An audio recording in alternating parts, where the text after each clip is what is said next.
السلام عليكم.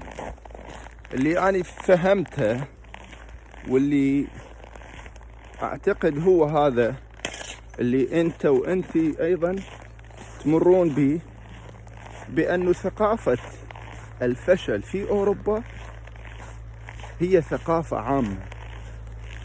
يعني ثقافة الفشل مو لأن أنت فاشل، لا، لأنه هي هاي ثقافة في داخل أوروبا، بأنه طبيعي هنا الفاشل يعني هذا الشيء الغريب اللي ما تكتشفه إلا بعد فترة طويلة.